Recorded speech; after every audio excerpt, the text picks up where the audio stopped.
Qui était Émile Saint-Lô? Émile Saint-Lô reste l'un des modèles de sénateur que le pays n'ait jamais connu. Aujourd'hui, son nom est gravé dans les archives des Nations Unies pour avoir été l'un des rédacteurs le plus influents de la Déclaration universelle des droits de l'homme. Il est né à Port-au-Prince dans le quartier de Bel-Air le 11 septembre 1904. Durant l'occupation américaine, Émile Saint-Lô a vécu ses premières tranches de sa vie.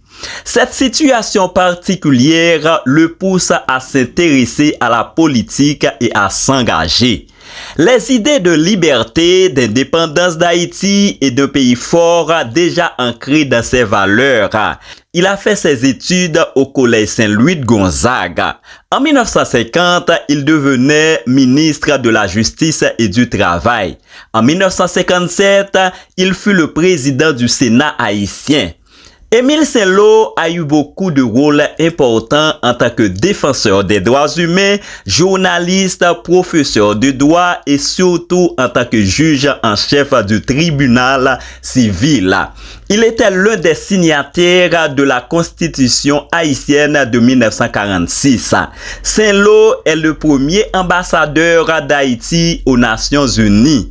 Il y est chargé de voter sur l'indépendance des pays. En 1948, il joue un rôle très important en tant que rapporteur de la 3e commission chargée dans la rédaction de la Déclaration universelle des droits de l'homme, dont il est signataire à Paris en présence de la première dame des États-Unis d'Amérique, Eleanor Roosevelt. Voici un extrait de son discours le 9 décembre 1948, le jour de la déclaration. Monsieur le Président, Messieurs les délégués, au moment où, en ma qualité de rapporteur de la 3e commission de l'Assemblée générale, j'ai l'insigne honneur de déposer sur le bureau de l'Assemblée la 3e déclaration universelle des droits et libertés fondamentaux de l'homme. La tâche n'a pas toujours été facile. Après l'accord des peuples, il fallut réaliser ce qui est moins commode, l'accord des gouvernements pour la réussite d'une telle entreprise.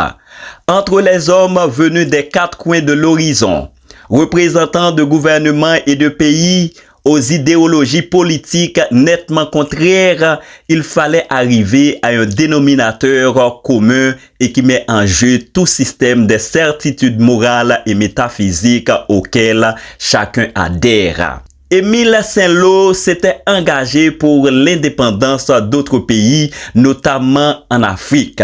Le 29 novembre 1947, il est le dernier à voter en faveur de la création de l'État d'Israël en tant que représentant haïtien. Il figurait parmi les 33 votants avec les États-Unis et l'URSS. En 1949, Émile Saint-Lô a voté contre le plan Bevens-Forza qui avait pour but de séparer le pays en 3 régions sous tutelle de 3 pays différents.